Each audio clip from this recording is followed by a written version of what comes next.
Oke, selamat malam teman-teman semuanya. Ketemu lagi dengan saya, Surya MS Trade and Investment. Baik teman-teman, pada kesempatan kali ini saya akan update Binance Coin atau BNB. Tema untuk Binance Coin adalah The Power of Moving Average 200 ya, The Power of MA200, MA2000. Jadi di sini saya menjelaskan tentang moving average. Sebenarnya bukan menjelaskan ya, saya intinya ceritakan sebelumnya tentang BNB ini. Teman-teman mesti perhatikan MA200. Oke teman-teman, sebelum saya lanjutkan, saya sampaikan bahwa saya Surya MS Trade and Investment tidak terima titip dana trading. Kemudian teman-teman mesti berhati-hati grup atau channel palsu mengatasnamakan MS Trade and Investment ataupun mengatasnamakan saya dan segala plesetannya ya. Saya hanya ada di channel ini teman-teman.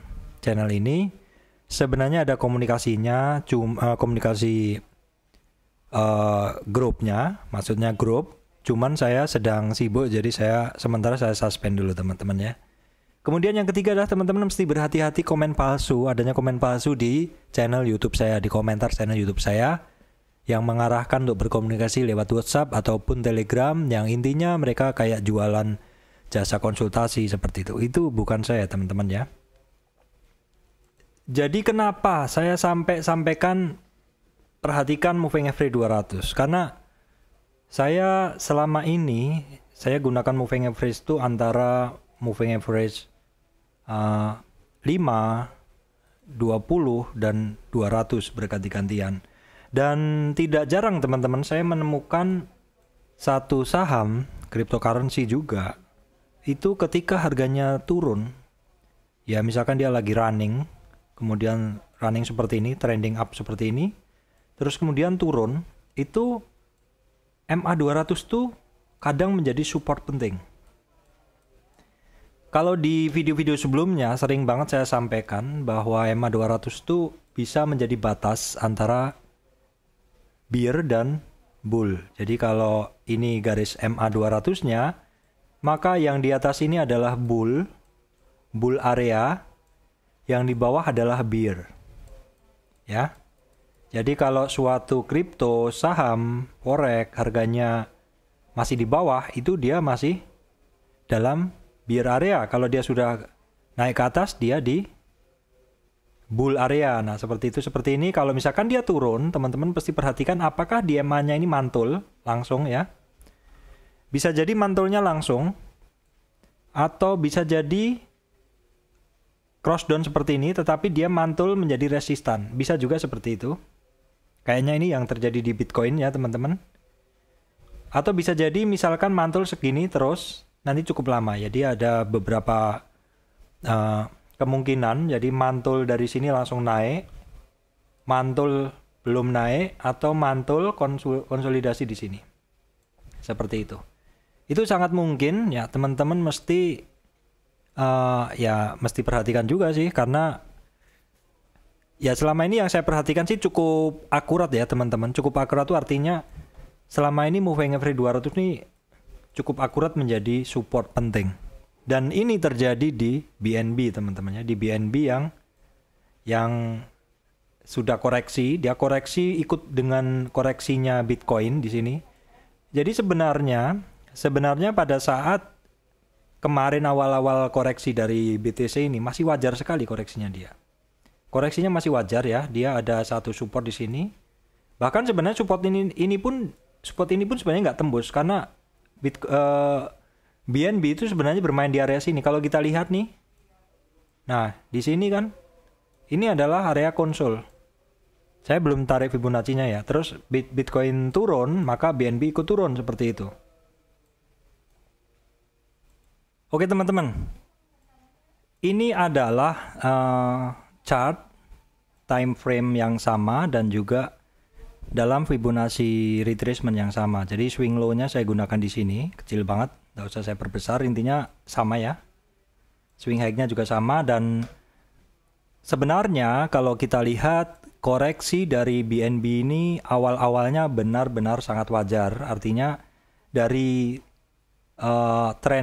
tren kenaikan ini, koreksi dia sebenarnya sangat wajar karena dia hanya sampai sini. Hanya sampai retracement 23. Seperti yang saya sampaikan, retracement 23 koreksi di situ tuh wajar banget. Kalau mantul dari situ kuat. Koreksi sampai 38 pun wajar banget kalau mantul dari sini kuat. Ya. Nah, karena Bitcoin juga koreksi, maka untuk BNB tembuslah beberapa garis pentingnya. Retracement 23 di 788, ini kan 9 juta ya, berarti 7.800.000-an jebol. Dan kemudian retracement 38 tidak kuat, jebol. Nah, dalam satu ilmu Fibonacci teman-teman, ada satu seperti teori gitu yang saya sampaikan, sering juga saya sampaikan, bahwa apabila suatu harga itu, suatu barang itu naik, koreksi, dan dia tidak kuat bertahan di bawah 38, yaitu area sini, maka targetnya adalah di 61. Kecapai nggak? Pada hari pertama pun kecapai dan tepat sekali, presisi sekali. Kecapainya di retracement 61 di 4.100.000. Jadi kalau teman-teman yang udah menguasai Fibonacci, sudah menguasai dasar-dasar Fibonacci, ketika suatu tren, ya, saya gambarkan seperti ini. Saya gambarkan dulu seperti ini. Ketika dalam suatu tren naik, terus kemudian koreksinya tidak kuat di 38 secara meyakinkan, maka target penurunannya itu di sini. Ya memang bisa overshoot sedikit. Bisa overshoot sedikit artinya ya turun-turun dikit seperti itu. Terus kemudian apabila dia mantul nanti dari 61, itu targetnya minimal di 38. Jadi kalau kita implementasikan di sini, jadi kalau kita lihat koreksi dari BNB, dia ada tidak kuat di 38 retracement di sini ya. Terus dia targetnya di 61 kecapai. Overshoot Pak, overshoot sedikit. Dan overshootnya adalah di MA 200. Ini yang kenapa kemarin saya bilang perhatikan MA 200. Perhatikan MA 200, kenapa? Biasanya mantul di situ. Dan MA 200 ini sebenarnya kecapainya nggak langsung hari itu, tapi kecapainya kan ada di hari berikutnya, ada 1, 2, 3, 4. 4 hari setelah koreksinya BNB. Mantul di sini, mantul. Dan dari sini mantul, kembali, di sini kan shadow aja teman-teman. Ini adalah shadow candle aja. Body candlenya kan di sini. Karena body candlenya di sini, maka boleh saya bilang bahwa koreksinya itu kalau dilihat dari body candle hanya sampai 61. Nah, kalau koreksi 61 teman-teman, kalau sudah yang positioning di sini, maka target minimal di 38 retracement atau di 64. Nah, Fibonacci ini kenapa bagus? Karena ini memberikan teman-teman tuh realistis. Teman-teman tuh jadi trader yang realistis. Kalau teman-teman positioning di sini di 61 atau sudah antri di 61 4.100.000 dan dapat, ya realistisnya take profit kalau sebagai trader minimal ya di retracement 38 atau di 6.400.000. Tetapi sebagai trader teman-teman, ya kadang kan kalau saya pribadi kadang saya lihat juga candlenya. Kalau candlenya nggak kuat, cenderung nggak kuat, Bitcoin juga mungkin lagi, misalkan Bitcoin nggak sehat, saya nggak berani hold. Mungkin saya lepas dulu. Tapi karena Bitcoin juga oke-oke aja, altcoin menggila naiknya kan seperti itu. Jadi ya itu udah suatu kebiasaan di cryptocurrency, ya udah dibiarin aja posisi ini. Nanti minimal di 38 ya teman-teman silahkan mau take profit sebagian, enggak apa-apa, seperti itu. Jadi kalau yang saya sampaikan sekarang, jadi intinya kalau saat ini untuk